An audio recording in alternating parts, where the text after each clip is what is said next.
قربانی کس کو کہتے ہیں؟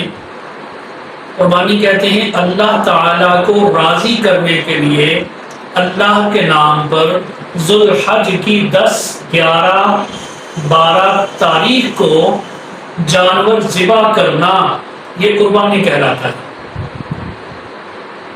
اللہ رب العزت نے سورہ مائدہ میں ارشاد فرمایا وَاتْلُ عَلَيْهِمْ نَبَأَ ابْنَيْ آدَمَ بِالْحَقِّ إِذْ قَرَّبَا قُرْبَانًا فَتَقُبِّلَ مِنْ أَحَدِهِمَا وَلَمْ يُتَقَبَّلْ مِنَ الْآخَرِ قَالَ لَأَقْتُلَنَّكَ قَالَ إِنَّمَا يَتَقَبَّلُ اللَّهُ مِنَ الْمُتَقَبِّلِينَ کہ اے پیغمبر، آپ ان کے سامنے آدم علیہ السلام کے دونوں بیٹوں کا قصہ ٹھیک ٹھیک پڑھ کر سنائیں۔ جب دونوں میں سے ایک نے قربانی پیش کی، ان میں سے ایک کی قربانی قبول ہو گئی اور دوسرے کی قبول نہیں ہوئی، تو اب دوسرا یہ کہتا ہے پہلے سے کہ میں تجھے قتل کر ڈالوں گا، تو پہلا کہتا ہے کہ بے شک قربانی اللہ تعالیٰ متقی لوگوں کی قبول فرماتی ہے۔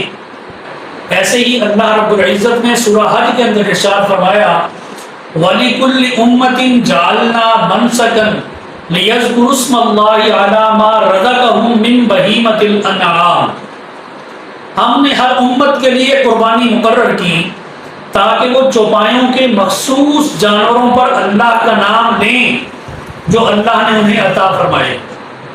ایسے ہی سورہ کوثر کے اندر اللہ رب العزت ارشاد فرماتی ہے فَصَلِّ لِرَبِّكَ وَانْحَرْ، بس آپ نماز پڑھیے اور قربانی کیجیے۔ یہ قرآن مجید میں اللہ رب العزت نے قربانی کرنے کا حکم دیا۔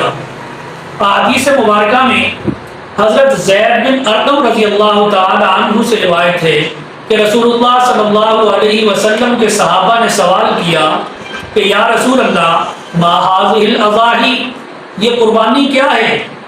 تو اللہ کے نبی صلی اللہ علیہ وسلم نے ارشاد فرمایا سنت ابیکم ابراہیم، تمہارے باپ ابراہیم علیہ السلام کی سنت ہے۔ صحابہ نے پوچھا کہ اس میں ہمارے لیے کیا ہے؟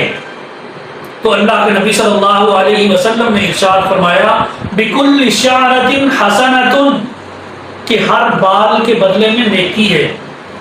پھر صحابہ نے سوال کیا فالصوف یا رسول اللہ، کہ اون کے متعلق کیا ہے اللہ کے نبی صلی اللہ علیہ وسلم؟ تو آپ علیہ السلام نے ارشاد فرمایا بکل شعرۃ من الصوف حسنۃ، کہ اون کے ہر بال کے بدلے میں نیکی ہے۔ ایسے ہی حضرت عائشہ صدیقہ رضی اللہ تعالی عنہا سے مروی ہے کہ رسول اللہ صلی اللہ علیہ وسلم نے ارشاد فرمایا کہ قربانی والے دن اللہ تعالیٰ کے نزدیک کوئی نیک عمل اتنا مقرب نہیں ہے جتنا کہ قربانی کا خون بہانا۔ یہ عمل اللہ رب العزت کو بڑا پسندیدہ اور محبوب ہے۔ قیامت کے دن قربانی کا جانور اپنے سینگوں کے ساتھ، اپنے بالوں کے ساتھ، اپنے کھروں سمیت آئے گا، اور قربانی کا خون زمین پر گرنے سے پہلے ہی اللہ رب العزت کے ہاں شرف قبولیت حاصل کر دیتا ہے۔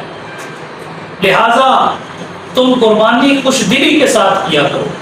قربانی اہل سنت والجماعت کے نزدیک واجب ہے۔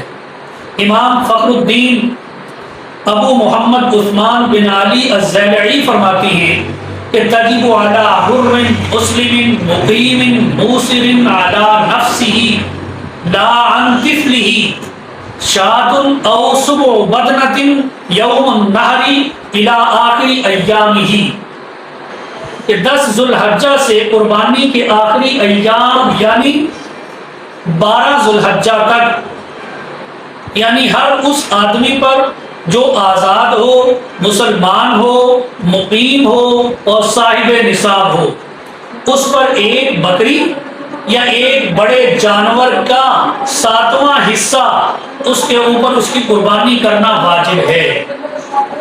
یہ اس آدمی کے اوپر ہے، اس کے بچوں کے لیے یہ حکم نہیں ہے۔ ایسے ہی حضرت حسن بصری رحمۃ اللہ علیہ فرماتی ہیں کہ یہ جو آیت ہے ابھی فصلی لربک وانحر، اس میں صلی سے مراد نماز عید ہے اور وانحر سے مراد قربانی ہے۔ یہ قربانی اللہ رب العزت نے پہلی امتوں کو بھی یہ قربانی دی، لیکن ان کا طریقہ کار اور تھا۔ وہ کیا تھا کہ وہ قربانی لیتے، پہاڑ کی چوٹی پہ اسے رکھ دیتے، آسمان سے آگ آتی، وہ اس کو جلا کر بھسم کر دیتی۔ یہ طریقہ تھا پہلی امتوں کا۔ جس کی قربانی آگ جلا کر بھسم کر دیتی اس کی قربانی قبول ہو جاتی، اور جس کو آگ نہیں چھوتی تھی اس کی قربانی قبول نہیں ہوتی تھی۔ لیکن اس امت کے لیے، امت محمدیہ صلی اللہ علیہ وسلم کے لیے اللہ رب العزت نے قربانی حلال کر دی۔ کیا مطلب؟ یعنی قربانی کھانا اس امت کے لیے حلال کر دیا۔ پہلی امتوں کو قربانی کھانے کی اجازت نہیں تھی، وہ آگ جلا دیتی تھی، لیکن اس امت کو اللہ رب العزت نے قربانی کھانا اس کے لیے حلال کر دیا۔ اب جو آدمی مسلمان بھی ہے، مقیم بھی ہے، سب سے بڑی بات کہ وہ صاحب نصاب ہے اور وہ طاقت رکھتا ہے کہ میں قربانی کروں، لیکن پھر وہ قربانی نہیں کرتا تو اس کے متعلق بڑی سخت وعید ہے۔ حضرت ابو ہریرہ رضی اللہ تعالی عنہما سے روایت ہے کہ رسول اللہ صلی اللہ علیہ وسلم نے ارشاد فرمایا، من کان لہ ساعۃ ولم یضحی فلا یقربن مصلانا۔ کہ رسول اللہ صلی اللہ علیہ وسلم نے ارشاد فرمایا کہ جو قربانی کرنے کی طاقت رکھتا ہے اور پھر وہ قربانی نہیں کرتا، وہ ہماری عیدگاہ کے قریب نہ آئے۔ میرے محترم دوستو، کتنی بڑی وعید ہے جو اللہ کے نبی صلی اللہ علیہ وسلم نے ارشاد فرمائی ہے کہ وہ طاقت بھی رکھتا ہے قربانی کرنے کی، لیکن اس کے باوجود نہیں کرتا تو وہ ہماری عیدگاہ کے قریب نہ آئے۔ ایک مسلمان بھی ہو، وہ طاقت بھی رکھتا ہو، اور پھر اس کو اللہ کے نبی صلی اللہ علیہ وسلم فرمائیں کہ ہماری عیدگاہ کے قریب نہ آئے، تو یہ ایک مسلمان کے لیے کتنے بڑے دکھ کی بات ہے اور کتنا بڑا عذاب ہوگا اس کو، آپ یہ سوچیں۔ امام عثمان بن علی رحمۃ اللہ علیہ فرماتی ہیں کہ وَمِثْلُ هَذَا الْوَعِيدُ لَا يُلْحِقُ بِتَرْكِ غَيْرِ الْوَاجِبِ، کہ یہ جو وعید ہے، اتنی سخت جو وعید اللہ کے نبی صلی اللہ علیہ وسلم نے ارشاد فرمائی، یہ غیر واجب کے ترک کرنے پہ نہیں آتی، یہ واجب کو ترک کرنے پہ اتنی بڑی وعید ہے۔ اب قربانی ہم کن جانوروں کی کر سکتے ہیں، اور پھر یہ جن جانوروں کی قربانی ہم کرتی ہیں، یہ کیا کہیں ثابت ہے؟ قربانی ہم کن جانوروں کی کر سکتے ہیں؟ اونٹ کی، اونٹنی کی، بیل کی، گائے کی، بھینسا کی، بھینس کی، مینڈے کی، بھیڑ کی، دمبا کی قربانی، ایسے ہی دمبی کی قربانی، بکرا کی قربانی، بکری کی قربانی، اس میں خصی اور غیر خصی دونوں اس میں شامل ہیں، قربانی دونوں کی ہو جاتی ہے۔ مینڈا جو ہے یہ بکری کی اقسام میں سے آتا ہے، اور بھینس جو ہے یہ گائے کی اقسام میں سے آتی ہے۔ عربوں میں اس کو بڑی گائے شمار کیا جاتا ہے، یہ عربوں میں مشہور ہے، بھینس کو بڑی گائے شمار کیا جاتا ہے، تو یہ گائے کی اقسام میں آتی ہے بھینس۔ ابھی میں نے آپ کے سامنے پیچھے آیت پڑھی بہیمۃ الانعام والی، کہ اس میں مخصوص جانور مقرر کیے گئے ہیں، ان کی وضاحت آگے قرآن مجید کی دوسری آیت میں آتی ہے، وَمِنَ الْأَنْعَامِ حَمُولَةً وَفَرْشًا كُلُوا مِمَّا رَزَقَكُمُ اللَّهُ وَلَا تَتَّبِعُوا خُطُوَاتِ الشَّيْطَانِ إِنَّهُ لَكُمْ عَدُوٌّ مُبِينٌ، کہ چوپایوں میں سے اللہ رب العزت نے وہ جانور بھی پیدا کیے ہیں کہ جو بوجھ اٹھاتے ہیں، اور ایسے جانور بھی اللہ رب العزت نے پیدا کیے ہیں کہ جو زمین سے لگے ہوئے ہیں۔ کلوا مما رزقکم اللہ، کھاؤ ان میں سے جو اللہ نے تمہیں رزق عطا کیا ہے، ولا خطوات الشیطان، اور شیطان کی پیروی مت کرو، کیوں؟ انہ لکم عدو مبین، بے شک وہ تمہارا کھلا دشمن ہے۔ ثمانیۃ ازواج من الضأن اثنین، اب یہاں سے دیکھیں کہ ان کی تفصیل بیان ہو رہی ہے۔ ابھی جو میں نے آپ کے سامنے قربانی کے جانور بیان کیے ہیں، ان کی تفصیل یہاں سے ہے، ثمانیۃ ازواج من الضأن اثنین، کہ اللہ رب العزت نے مویشیوں میں سے کل 8 جوڑے اللہ رب العزت نے پیدا کیے ہیں۔ من الضأن اثنین، 2 صنفیں نر اور مادہ میں سے، من الضأن اثنین، بھیڑ کی 2 صنفیں یعنی نر اور مادہ، ومن الماعز اثنین، اور بکروں کی نسل میں سے دو قسمیں یعنی نر اور مادہ۔ قل آذکرین حرم ام الانثیین، آپ ان سے کہہ دیجئے کہ یہ بتائیں، یہ بیان کریں کہ اللہ رب العزت نے ان میں سے کس کو حرام کیا ہے، مؤنث میں سے کسی کو حرام کیا ہے یا مذکر میں سے کسی کو حرام کیا ہے؟ ام اشتملت علیہ ارحام الانثیین، یا مادہ جو ہیں دونوں، یا جو مادہ ہیں ان کے پیٹ میں جو بچے پل رہے ہیں ان میں سے کسی کو حرام کیا ہے؟ نبئونی بعلم ان کنتم صادقین، کسی باخبر ذرائع کے ذریعے اگر تم سچے ہو تو اس کے بارے میں ہمیں بتلاؤ۔ وَمِنَ الْإِبِلِ اثْنَيْنِ وَمِنَ الْبَقَرِ اثْنَيْنِ، ایسے ہی گائے کی بھی دو قسمیں یعنی نر اور مادہ، اونٹ کی بھی دو قسمیں یعنی نر اور مادہ۔ قُلْ آذَكَرَيْنِ حَرَّمَ أَمِ الْأُنثَيَيْنِ، یا اللہ نے ان دونوں نروں میں سے کسی کو حرام کیا ہو یا دونوں مادہ کو حرام کیا ہو۔